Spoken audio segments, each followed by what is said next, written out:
Hello my dear students, welcome to chemistry classes. तो बच्चों आज अपन जीओसी के कुछ और अच्छे क्वेश्चंस करेंगे, ठीक है, जिनमें मेनली कार्बोकेटाइन की stability, carbon free radical, carbanion, acidic strength, basic strength और कुछ अच्छे एग्जाम्पल्स आईयूपीसी करेंगे, ठीक है। तो जैसा कि मैंने आपको बताया, ये सीरीज स्पेशली नीट, जेई और सीयूईटी के लिए जो बच्चे एनरोल करेंगे 2026 में, उनके लिए ये बहुत ज़्यादा हेल्पफुल है। वीडियो को एंड तक देखना और साथ में क्वेश्चंस को सॉल्व करते रहें, ठीक है। तो चलिए जल्दी से स्टार्ट करते हैं। First question, consider the following compound, carbon carbon bond length between C2 and C3 will be. तो देखो बेटा, एक सिंपल सा मैं आपको इसके लिए ट्रिक बता देता हूं कि कार्बन कार्बन अगर सपोज कार्बन कार्बन अगर सिंगल बॉन्ड है, ठीक है ना, तो उसकी बॉन्ड लेंथ ज्यादा होगी and you can consider this bond length as 1.54 angstrom, ठीक है। और अगर suppose carbon carbon double bond है, ऑफ कोर्स ही बात है, डबल बॉन्ड की बॉन्ड लेंथ सिंगल बॉन्ड से कम होती है डिग्री ऑफ ओवरलैपिंग की वजह से, तो ये बॉन्ड लेंथ ऑलमोस्ट आती है बेटा 1.34 एंगस्ट्रॉम, राइट। यहां पर 1.3 ही दे रखा है। अब यहां पर बात यह है कि इसमें आपको C2 और C3 के लिए आपको मेंशन करना है कि क्या बॉन्ड लेंथ हो सकती है। ये C2 और ये C3 है, तो ये C2 और C3 दोनों ही एक्चुअली सिंगल बॉन्ड लग रहे हैं, है ना। लेकिन आपको यहां पर यह भी ध्यान रखना है कि कहीं कॉन्जुगेशन तो नहीं है, पाई सिग्मा पाई, ठीक है ना, ये तीनों जो है वो एक्चुअली कॉन्जुगेशन में है। तो अल्टीमेटली बात क्या है, बात यह है कि आप लोगों को कभी अगर बॉन्ड लेंथ को सीधा जज करना है तो जल्दबाजी नहीं करना है। यहां पर आप कह दोगे सर C2 और C3 में तो 1.54 की बॉन्ड लेंथ है, नहीं, कोई स्टूडेंट कह देगा नहीं सर इसका ना रेजोनेंस हो जाएगा तो यहां पर भी बॉन्ड आएगा। देख लीजिए आप, मैं अगर सपोज इस मॉलिक्यूल का रेजोनेंस करवाऊंगा तो इसका एक कैनोनिकल फॉर्म क्या बनेगी, अगर ये बॉन्ड यहां शिफ्ट हो जाए, ठीक है ना, तो फाइनली ये बॉन्ड यहां शिफ्ट हो जाएगा, तो क्या मिलेगा बताओ आपको, CH2 plus single bond CH double bond CH CH2 minus मिल जाएगा ये इस तरीके से। तो फाइनली आप कहोगे सर ये तो सिंगल बॉन्ड की बॉन्ड लेंथ है, फिर आप कहोगे इसकी डबल बॉन्ड की बॉन्ड लेंथ है, और ये फिर से अगर सपोज ये कॉन्जुगेशन रेजोनेंस में यहाँ कन्वर्ट हो जाए तो फाइनली आपको ये स्ट्रक्चर मिल जाएगा। तो मैं ये कहना चाह रहा हूँ कि जल्दबाजी में आपको काम नहीं करना है, आपको ये पता करना है कि डेफिनेटली अगर बॉन्ड लेंथ डायरेक्टली पूछी है, इसका मतलब है कि आपको यहाँ पर थोड़ा सा रुक करके देखना है कि कहीं सिस्टम में कॉन्जुगेशन तो नहीं है, रेजोनेंस तो नहीं हो रहा है। तो अल्टीमेटली यहां पर रेजोनेंस होने से C2 और C3 दोनों जो कार्बन्स हैं वो न ही सिंगल बॉन्ड होंगे और न ही डबल बॉन्ड होंगे। दैट मींस उनके अंदर पार्शियल डबल बॉन्ड कैरेक्टराइजेशन आ जाएगा। तो बॉन्ड लेंथ जो है वो 1.54 और 1.3 एंगस्ट्रॉम के बीच में आएगी, इसलिए आपको ये ध्यान रखना है। तो ऑप्शन क्या हो जाएगा बताओ बेटा, C would be correct, less than 1.54 and greater than 1.33, ठीक है ना। तो आप यहां पर ये ध्यान रखें, क्योंकि जब इसका आप यहां पर एक स्ट्रक्चर बनाओगे ना, जिसको अपन कहते हैं रेजोनेटिंग हाइब्रिड, ठीक है ना, तो रेजोनेटिंग हाइब्रिड में आपको यहां पर PDC शो करना पड़ेगा इस तरीके से, ये कुछ इस तरीके से PDC शो होंगे। तो आपको सर बीच वाले जो दो कार्बन्स हैं वहां पर पार्शियल डबल बॉन्ड है, सिंगल बॉन्ड से बॉन्ड लेंथ कम है, डबल बॉन्ड से थोड़ी सी बॉन्ड लेंथ ज्यादा है, ठीक है। चलिए आगे बढ़ते हैं। Next question, consider the following carbocation, consider the following carbocation, stability of this carbocations in decreasing order। Stability find out करनी है, ठीक है ना। ये पता होना चाहिए कि स्टेबिलिटी अल्टीमेटली टर्शियरी, सेकेंडरी और प्राइमरी होती है, लेकिन बेंजाइलिक कार्बोकेटाइन की स्टेबिलिटी और ज्यादा होती है, ठीक है ना। अलाइलिक कार्बोकेटाइन की स्टेबिलिटी भी कंसीडर्ड होती है। तो फाइनली आप जरा देखें यहाँ पर क्या क्या ऑप्शंस हैं। एक कार्बोकेटाइन बेटा ये तो 1 डिग्री है, ठीक है ना, ये भी 1 डिग्री है, लेकिन ये कार्बोकेटाइन की स्टेबिलिटी जो है वो कम है। इसके बारे में ऑप्शन करें, ये एक अलाइलिक कार्बोकेटाइन है, जो C ऑप्शन है वो अलाइलिक है, और D जो है वो बेंजाइलिक कार्बोकेटाइन है,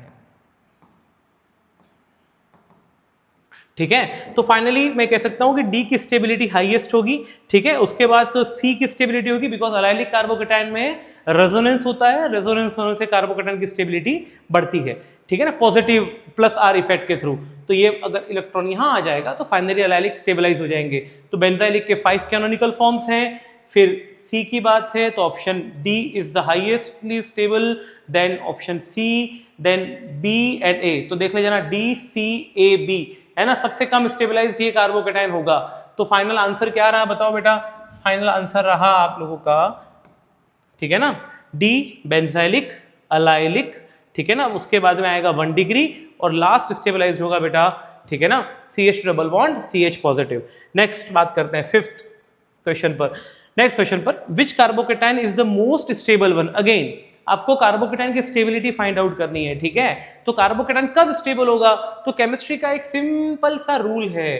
केमिस्ट्री का रूल ये है कि अगर सपोज आपने किसी पॉजिटिव चार्ज पर अगर नेगेटिव चार्ज का फ्लो करवा दिया थ्रू प्लस आई इफेक्ट और थ्रू प्लस आर इफेक्ट, तो डेफिनेटली प्लस आर की जो प्लस पॉजिटिव चार्ज की जो इंटेंसिटी है वो कम हो जाएगी। तो फंडा क्या है, फंडा ये है कि कार्बोकेटाइन पर जब इलेक्ट्रॉन का फ्लो कराओगे प्लस आर से या प्लस आई से, तो वहां पर उसमें कार्बोकेटाइन की स्टेबिलिटी बढ़ती है। तो अल्टीमेटली ये भी ध्यान रखें कि प्लस आर या फिर प्लस आई या प्लस एम इफेक्ट से, इन तीनों से कार्बोकेटाइन की जो स्टेबिलिटी है, ठीक है ना, वो हमेशा इंक्रीज होती है। कार्बोकेटाइन स्टेबिलिटी इंक्रीज होती है, ये ध्यान रखें। तो जब भी आप डेफिनेटली कार्बोकेटाइन बनेगा तो प्लस आर इफेक्ट है। अच्छा, इसका उल्टा करते तो क्या होगा, अगर ये माइनस आर माइनस आई या माइनस एम हो जाएगा तो आप कहोगे कि सर कार्बोकेटाइन की स्टेबिलिटी इनवर्सली प्रोपोर्शनल है, ठीक है। तो ये फंडा ध्यान रखें। चलिए अब बात करते हैं, ये चारों के चारों बेंजोइलिक कार्बोकेटाइन हैं। अब यहाँ पर फंडा उल्टा है। यहाँ पर क्या करना है कि यहाँ पर आपको ग्रुप की पहचान करनी है। आप आइडेंटिफाई करो कि कौन सा ग्रुप कौन सा इफेक्ट शो करता है। You know the topic about the directive influence, right. Benzene की रिंग पर अगर कोई फंक्शनल ग्रुप लगा हो और अगर सपोज उस फंक्शनल ग्रुप का नेचर आपको पता है, तो आप ये पता कर सकते हो कि वो इलेक्ट्रॉन रिलीज करेगा, इलेक्ट्रॉन जो है वो विड्रॉ करेगा। तो पता करें भैया, CH3 का जो इफेक्ट है वो बेंजीन के रिंग पर एक तो हाइपर कॉन्जुगेशन इफेक्ट और एक प्लस आई इफेक्ट शो करता है, राइट। OH जो है वो प्लस आर इफेक्ट शो करता है, ठीक है। Cl वैसे तो ये एक इलेक्ट्रॉन विड्रॉइंग ग्रुप है, लेकिन ये ऑर्थो पैरा डायरेक्टिंग में आता है, लेकिन इसका फिर भी माइनस आई ज्यादा है और इसका प्लस आर कम है, तो आप माइनस आई को ही मान के चलेंगे यहाँ पर, तो ठीक है। Next, NO2 is purely having minus are effect और स्ट्रॉन्ग माइनस आर इफेक्ट, है ना, नाइट्रो ग्रुप का। तो बताएं कि सबसे ज्यादा स्टेबिलिटी, ठीक है ना, वो यहाँ पर plus HC plus I plus OR, ठीक है ना, प्लस आर। तो ऑफकोर्स ही बात है, यहाँ पर जो फिनोलिक जो आप देख रहे हो यहाँ पर, ठीक है ना, फिनोल्स की जो है वो हाईएस्ट प्लस आर इफेक्ट होता है। NAERHI इफेक्ट के through resonance will be always dominating as compare to hyperconjugation and inductive effect. खैर एक्सेप्शन उसमें आता है बेटा हेलोजन। हेलोजन के अंदर इंडक्टिव इफेक्ट ज्यादा जो है वो पावरफुल होता है एज कंपेयर टू रेजोनेंस। तो ये भी ध्यान रखें, कई बार ये ट्रिक ध्यान रखें कि आपको अगर सपोज ऐसा लगे कि प्लस आर और कोई माइनस आई वाला ग्रुप है, या फिर कोई ग्रुप माइनस आर और प्लस आई वाला इफेक्ट है, ड्यूअल इफेक्ट आ रहा है उसका, लेकिन अपोजिट कॉन्ट्राडिक्टरी है, तो अगर सपोज साइन कन्वेंशंस उल्टे हों आर और आई के अंदर, तो डेफिनेटली उसमें आर इफेक्ट ही ज्यादा डोमिनेटिंग होगा, ठीक है ना। लेकिन इसमें एक एक्सेप्शन है और एक्सेप्शन ये है हेलोजन।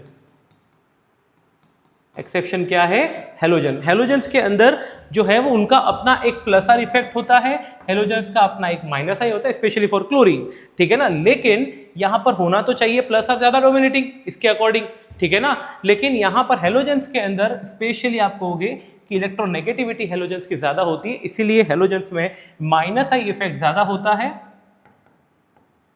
फॉर एक्स हेलोजेंस के लिए, राइट। तो इसीलिए यहां पर तो इसको तो अपन कैंसिल कर लेंगे, क्योंकि इंडक्टिव इफेक्ट माइनस लग रहा है, तो ये तो और डीस्टेबलाइज करेगा कार्बोकेटाइन को, नाइट्रो भी डीस्टेबलाइज करेगा कार्बोकेटाइन को, ठीक है ना। HC और I से स्टेबिलिटी तो आएगी पर उतनी नहीं आएगी जितनी फिनोल की आती है, क्योंकि फिनोल का अपना एक स्ट्रॉन्ग प्लस आर इफेक्ट है, राइट। सो यहां पर आप ऑप्शन बी को करेक्ट करेंगे।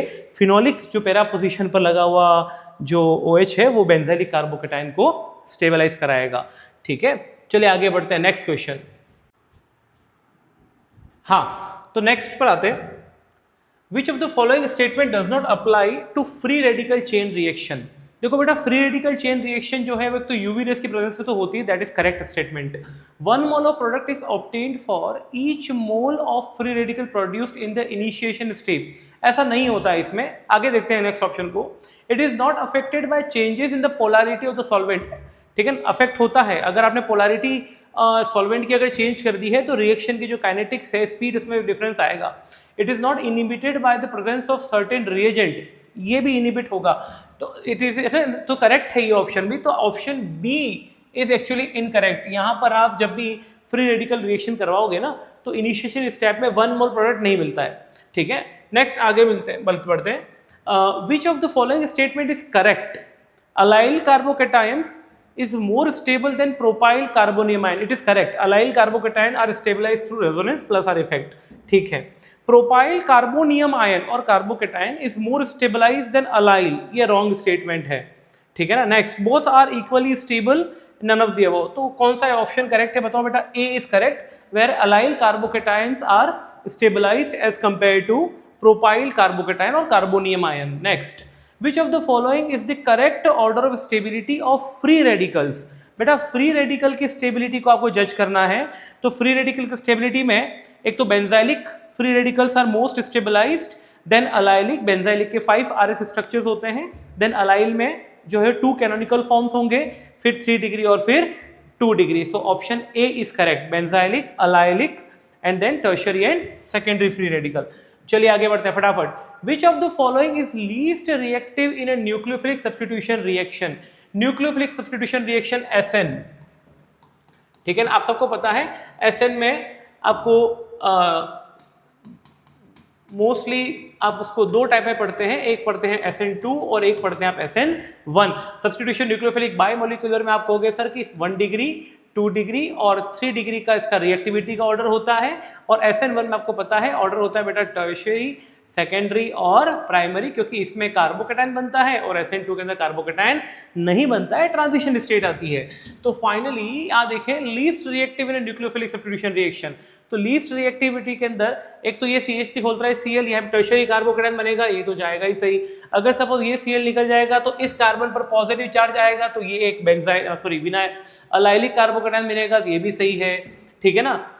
Next you can take this one. अगर सपोज यहाँ पर ये बाहर आएगा तो ये डबल बॉन्डेड कार्बन है, इसमें लिविंग ग्रुप का लीव होना थोड़ा सा डिफिकल्ट है, बिकॉज जब ये sp2 हाइब्रिडाइज्ड कार्बन है तो ये क्लोरीन जो है वो इतना इजीली लीव नहीं होगा, और फिर यहाँ पर लीव इजीली हो सकता है एज कम्पेयर टू डी, ए में लीव हो सकता है। तो लीस्ट रिएक्टिव का जो आंसर है वो हो जाएगा बेटा डी, ठीक है। और रिएक्टिविटी का ऑर्डर भी मैं आपको बता दूं, यहाँ पर रिएक्टिविटी सबसे ज्यादा होगी बेटा, बताओ किसकी? टर्शियरी की हो जाएगी, ठीक है ना। विनाइलिक कार्बोकेटायंस की हो जाएगी, फिर टर्शियरी की हो जाएगी, फिर जो है वो प्राइमरी की हो जाएगी, लास्ट इसकी हो जाएगी। तो यहाँ पर लीस्ट रिएक्टिव कौन सा है? डी है। चलिए आगे बढ़ते हैं। Among the following compounds, first and third, the correct order of reaction with electrophilic reagent. Electrophilic reagent है, इलेक्ट्रोफाइल रिलीज करेगा।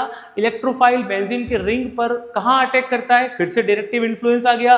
डायरेक्टिव इन्फ्लुएंस क्या कहता है? अगर इलेक्ट्रॉन विड्रॉइंग ग्रुप रहेगा तो अटैक इलेक्ट्रोफाइल का मेटा पोजिशन पर होगा, और अगर सपोज इलेक्ट्रोफाइल अगर डायरेक्टिव इन्फ्लुएंस के थ्रू ऑर्थो पैरा पे अटैक कर रहा है, मतलब कि वहां पर रिंग पर EDG इफेक्ट लग रहा है, इलेक्ट्रॉन डोनेटिंग ग्रुप लगा हुआ है। तो फाइनली आप यहाँ पर इलेक्ट्रोफिलिक रिएजेंट में OCH3 का अपना मिथॉक्सी ग्रुप है, ठीक है ना, इसका अपना एक +R इफेक्ट है, -I भी होता है पर -I कम है, ठीक है ना। डेफिनेटली बेंजीन रिंग पे कुछ है ही नहीं यहाँ पर। NO2 is a purely -R impact, ठीक है ना, -R भी है, और नाइट्रोजन का अपना एक -I भी होता है। तो अल्टीमेटली ये तो एक इलेक्ट्रॉन विड्रॉइंग ग्रुप है, ये इलेक्ट्रॉन डोनेटिंग है। तो हाईएस्ट रिएक्टिविटी होगी बेटा फर्स्ट, फिर बेंजीन की, और फिर थर्ड। तो करेक्ट ऑर्डर बन जाएगा first, second and third. Option C is correct, ठीक है। Next, which of the following compounds are not arranged in order of decreasing reactivity towards electrophilic substitution reaction, ठीक है ना। तो नॉट ऑर्डरली अरेंज्ड, ठीक है, ढंग से अरेंजमेंट नहीं है इनका प्रॉपरली। चलिए एग्जाम्पल देखें यहाँ पर एक बार। फ्लोरोबेंजीन, क्लोरोबेंजीन एंड ब्रोमोबेंजीन, ठीक है। Next, phenol and propyl benzene, benzoic acid, बिल्कुल सही। फिनोल इज +R, ये बहुत जल्दी से AR ऐसा शो करता है। फिर प्रोपाइल बेंजीन कॉन्जुगेशन से डेंसिटी बढ़ाएगा इलेक्ट्रॉन की। बेंजोइक एसिड लेस रिएक्टिव है। Chlorotoluene, para nitrotoluene and 2-chloro-4-nitro। So the correct answer is A, ठीक है ना, फ्लोरोबेंजीन, क्लोरोबेंजीन एंड ब्रोमोबेंजीन, ठीक है। ये रिएक्टिविटी का करेक्ट ऑर्डर है डिक्रीजिंग ऑर्डर में, ठीक है। नेक्स्ट आगे बढ़ते हैं। Correct order of nucleophilicity, nucleophilicity that means nucleus loving nature, ठीक है ना। अब न्यूक्लियस लविंग नेचर कैसे फाइंड आउट करेंगे हम लोग? तो न्यूक्लियस लविंग नेचर ऐसे फाइंड होगा कि अल्टीमेटली उस पर्टिकुलर स्पीशीज की इलेक्ट्रॉन होल्डिंग कैपेसिटी कितनी है। जितना ज़्यादा वो स्टेबल होगा, जितना ज़्यादा वो इलेक्ट्रॉन को होल्ड करके रखेगा, फाइनली वो न्यूक्लियस लविंग उसका नेचर कम हो जाएगा। ठीक है ना, इस चीज़ को ध्यान रखें। तो सबसे पहले अपन देखें यहाँ पर ऑप्शन क्या क्या है। CH3 minus, NH2 minus, OH minus and F minus. F minus की न्यूक्लियोफिलिसिटी ज़्यादा नहीं हो सकती क्योंकि फ्लोराइड जो है वो उस कंपेयर में, ठीक है ना, कार्बन, नाइट्रोजन, ऑक्सीजन, फ्लोरीन एक ही पीरियड में आते हैं। इलेक्ट्रोनेगेटिविटी फ्लोरीन की हाईएस्ट है, तो फाइनली फ्लोराइड जो है वो मोस्ट स्टेबलाइज्ड एनायन है क्योंकि उसका एसिड स्ट्रॉन्ग है। ये मैंने प्रीवियस लेक्चर में आपको बताया था। तो फ्लोराइड की स्टेबिलिटी ज़्यादा है, स्टेबिलिटी ज़्यादा है, इसका मतलब वो न्यूक्लियस की तरफ कम अट्रैक्ट होगा। तो ये तो ऑप्शन रॉन्ग है। ठीक है ना, नेक्स्ट बात करते हैं अपन। और फ्लोराइड लिस्ट पे जाएगा यहाँ पर, ठीक है ना। तो ऑप्शन देख लीजिए आप, फ्लोराइड यहाँ पर भी लिस्ट में है। तो कार्बन सबसे ज़्यादा न्यूक्लियोफिलिक होगा, फिर NH2 माइनस होगा, carbon, nitrogen, oxygen and fluorine, क्योंकि पीरियड में अपन वापस लेफ्ट टू राइट आ रहे हैं। ये सबसे लेस स्टेबलाइज CH3 माइनस है। इसका मतलब है कि ये मोस्ट इजीली पॉजिटिव चार्ज की तरफ जो है वो टिल्ट होगा, उसकी तरफ मूव करेगा। तो F minus would be least nucleophilic in the nature. Option D is correct. ठीक है, next, benzoic acid is less acidic then salicylic acid because of. ठीक है, आपको पता होना चाहिए कि बेटा benzoic acid and salicylic acid, ठीक है ना। अब बेंजोइक एसिड लेस एसिडिक क्यों है? अब देखो, कभी भी आपको ना एसिडिक स्ट्रेंथ के बारे में अगर आपको सपोज जज करना है तो मेरा तो एक ही फंडा है कि आप लोग ना सबसे पहले उस पर्टिकुलर एसिड का बेस बनवा लो। उस पर्टिकुलर एसिड का जो कॉन्जुगेट बेस बनेगा, जो एनायन मिलेगा, उसकी जो स्टेबिलिटी है उसको जज कर लो आप एक बार कि उसकी स्टेबिलिटी क्या है। फॉर एग्जाम्पल, अगर मैं यहाँ पर आप लोगों को मैं प्रैक्टिकली करके बता देता हूँ। अगर सपोज अपन ने बेंजोइक एसिड लिया तो उसी के रेस्पेक्ट में क्या मिलेगा बताओ? उसके रेस्पेक्ट में मिलेगा बेंजोएट, H+ फायर कर लेगा वो? नहीं। लेकिन अगर सपोज मैं यहाँ पर बेंजोइक एसिड के साथ साथ यहाँ पर ऑर्थो पर OH लगा दूँ, सैलिसिलिक एसिड ले लूँ, और अगर सपोज इसने H+ को फायर किया तो यहाँ पर CO माइनस और OH तो है ही सही, ये H+ लूज करेगा।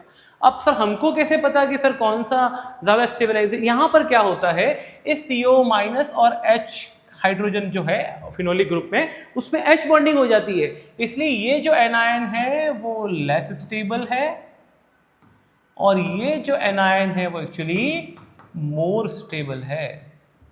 तो जिसका एनायन ज्यादा स्टेबल होता है उसका एसिड ज्यादा स्ट्रांग होता है, इसलिए ये एक स्ट्रांग एसिड है कंपेयर कर रहे हैं, और जबकि बेंजोइक एसिड एक वीक एसिड है।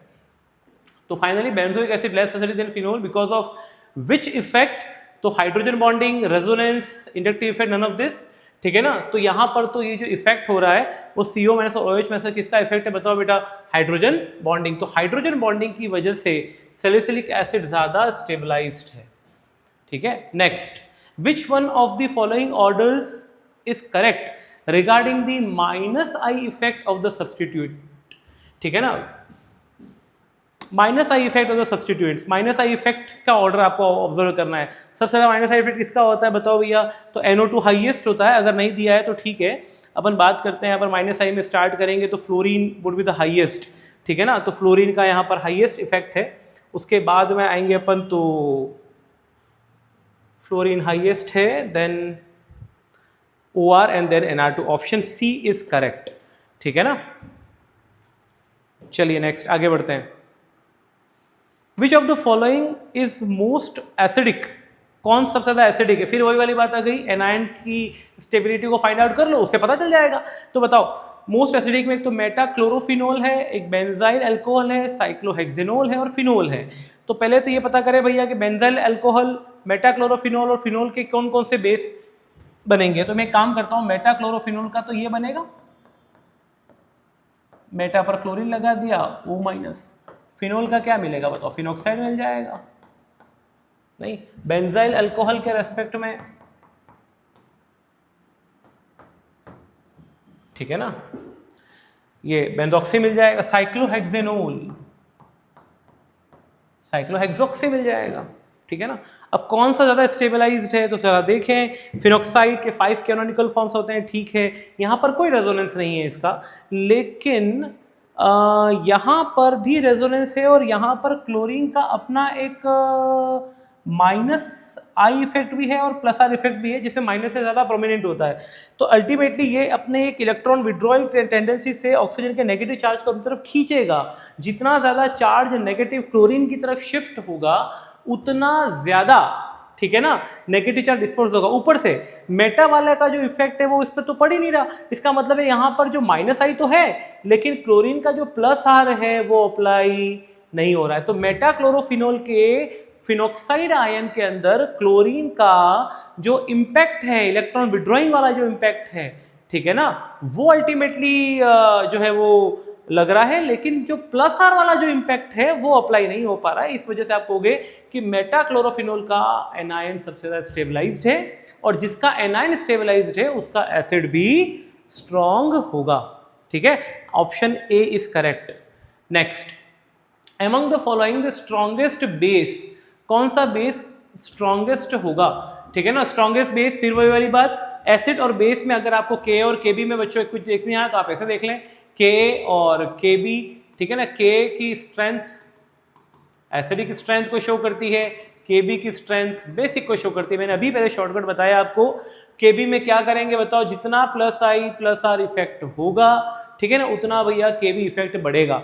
तो फाइनली आप यहाँ पर देख लें कि C6H5NH2, ठीक है ना, यहाँ पर ये एनिलीन है, ये पैरा नाइट्रो एनिलीन है, ये मेटा नाइट्रो एनिलीन है और ये बेंजाइल अमीन है। तो आप यहाँ पर स्ट्रॉन्गेस्ट बेस ऑप्शन में देख लें। स्ट्रक्चर बना करके मैं आपको समझा देता हूँ, ठीक है ना। ये एनिलीन बनाया, बिल्कुल, यहाँ तो कॉन्जुगेशन हो रहा है, लोन पेयर नाइट्रोजन पर अवेलेबल ही नहीं है। जितनी ज़्यादा अवेलेबिलिटी होगी लोन पेयर की उतना बेसिक स्ट्रेंथ बढ़ेगा, ठीक है ना। अवेलेबिलिटी नहीं है तो ये तो लेस बेसिक होगा, इसका के भी तो कम है। फिर आगे बात करते हैं नेक्स्ट, पैरा नाइट्रो एनिलीन। अब नाइट्रो पोजीशन ना सॉरी पैरा पर आपने इलेक्ट्रॉन विड्रॉइंग ग्रुप लगा दिया, एक तो वैसे ही इलेक्ट्रॉन का पेयर रिंग में जा रहा है, ऊपर से नाइट्रो ग्रुप अपने इलेक्ट्रॉन और खींचेगा, भैया इसका के भी तो और कम हो गया। नहीं, इसकी बात करें मेटा नाइट्रो, ये भी अपना इंपैक्ट शो करेगा, पैरा से तो कम ही होगा लेकिन होगा जरूर। और बेंजाइल अमीन में ऐसा कुछ नहीं है, बेंजाइल अमीन के अंदर CH2NH2 नाइट्रोजन के जो लोन पेयर है वो रेजोनेंस इन्वॉल्व नहीं है। इसका मतलब है मोस्ट बेसिक हो जाएगा डी, बेंजाइल अमीन C6H5CH2NH2, ठीक है। नेक्स्ट आगे बढ़ते हैं, strongest acid out of the following. अब फिर से वही कंसेप्ट आ गया, स्ट्रॉन्गेस्ट एसिड की बात करनी है। कौन सा एसिड स्ट्रॉन्ग होगा, तो जिसका एनायन स्टेबल होगा। किसका एनायन स्टेबल होगा, तो जिसके एनायन के अंदर चार्ज या नेगेटिव चार्ज का डिस्पर्जन ज़्यादा होगा। तो जितना माइनस आई इफेक्ट वाला सब्स्टिट्यूएंट होगा, माइनस आई माइनस आर, ठीक है ना, उतना ज़्यादा रेजोनेंस या नेगेटिव या इंडायरेक्ट इफेक्ट नेगेटिव होने से एनायन स्टेबलाइज्ड हो जाएगा। तो बेसिकली एसिटिक एसिड, ठीक है ना, CH2CH2SOH, यहाँ पर CH2 का प्लस आई इफेक्ट है तो और अनस्टेबिलिटी लेकर के आएगा, ठीक है ना। क्लोरो एसिटिक एसिड, ठीक है ना, और यहाँ तो भैया 2 बार CH2। इसका मतलब ये है कि स्ट्रॉन्गेस्ट एसिड जो होगा वो क्लोरीन से ही होगा। आप देख लीजिए, आप इसको बना लो, इसका ऐसा कॉन्जुगेट बेस मिलेगा ऑप्शन बी का, ठीक है ना। और इलेक्ट्रॉन विड्रॉइंग नेचर होने की वजह से इलेक्ट्रॉन जो है वो क्लोरीन की तरफ जाएंगे और ये स्टेबलाइज्ड एनायन बनाएगा। जितना एनायन स्टेबल होगा उतना उसका एसिडिक स्ट्रेंथ उस पर्टिकुलर एसिड का ज्यादा होगा। तो chloro acetic acid would be the most acidic. Next, increasing order of acidic strength among para methoxyphenol, para methyl phenol and para nitrophenol. Same condition. ये questions बहुत इंपॉर्टेंट है acidic strength वाले। आपको कुछ नहीं करना है, आपको बेटा इसके अंदर एनायन की स्टेबिलिटी को फाइंड आउट करना है। एनायन अगर स्टेबल हुआ तो उसका पर्टिकुलर एसिड ज्यादा स्ट्रॉन्गेस्ट होगा, दैट्स इट। तो यहाँ पर आप लोग देखें कि इंक्रीजिंग ऑर्डर निकालना है तो पैरा नाइट्रोफिनोल सबसे ज्यादा इलेक्ट्रॉन विड्रॉइंग ग्रुप होगा। तो मैं एक काम करता हूँ आप लोगों के लिए, एक और जो है वो शॉर्ट टेक्निक में आपके लिए लिख लेता हूँ, that is electron withdrawing group की जितनी ज्यादा इंटेंसिटी को आप बढ़ाओगे ना उतना ज्यादा एनायन स्टेबल होगा, और जितना ज्यादा एनायन स्टेबल होगा उसके करस्पॉन्डिंगली एसिड उतना ही ज्यादा स्ट्रांग होगा, या आप कह सकते हो के बढ़ेगा, एक ही बात है, ये भी ध्यान रख सकते हो, ठीक है। तो चलिए, para nitrophenol is the most acidic, उसके बाद बात करते हैं मिथॉक्सी है और पैरामिथाइल फिनोल है। तो मिथॉक्सी और मिथाइल के अंदर जो है वो मिथाइल फिनोल इलेक्ट्रॉन रिलीज करेगा फाइनली, तो ये तो और इंटेंसिटी को कम करेगा, मिथॉक्सी भी लेकर के आएगा। तो ऑप्शन यहाँ पर C is correct, para nitrophenol, ठीक है ना, sorry option A is correct, para nitrophenol, para methoxyphenol and last one is para methyl phenol, ठीक है ना।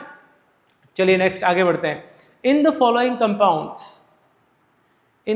Compounds the order of acidity का ऑर्डर यहाँ पर क्या रहेगा, तो जितना ज्यादा इलेक्ट्रॉन विड्रॉइंग ग्रुप है बेटा ये NO2 है, ठीक है ना, ये भी NO2 है, ये मेटा पर है, ये पैरा पर है। तो पैरा पर तो इम्पैक्ट सबसे ज़्यादा होगा क्योंकि पैरा पर ऑर्थो और सीधा पैरा उसी कार्बन पर, जिस कार्बन पर OH लगा है उसी कार्बन सीधा इम्पैक्ट आएगा।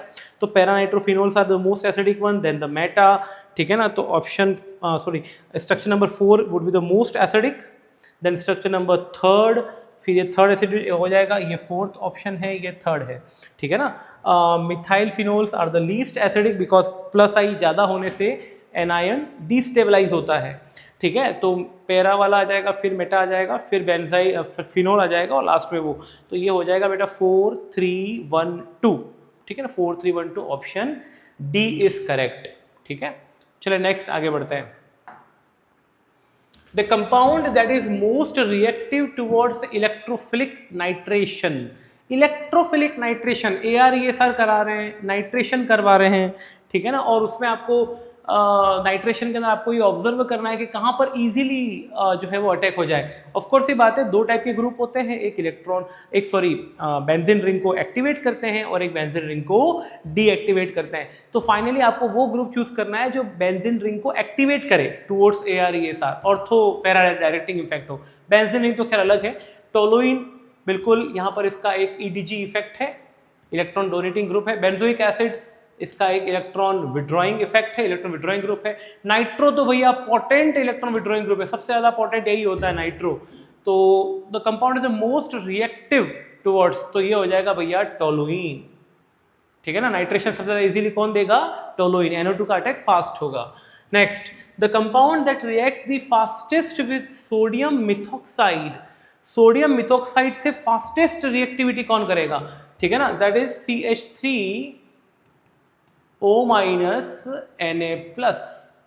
फास्टेस्ट रिएक्टिविटी करेगा, ठीक है ना। तो यहाँ पर एक तो मेटानाइट्रोक्लोरो, ठीक है, न्यूक्लियोफिलिक अटैक होगा, Cl को रिलीज करना है बहुत जल्दी, ठीक है ना। यहाँ पर एक ही नाइट्रो लगा है, यहाँ पर क्लोरोबेंजीन है, यहाँ पर मेटा है। ये कंसेप्ट डायरेक्टली उसी चीज़ पे आया है जो आप लोगों के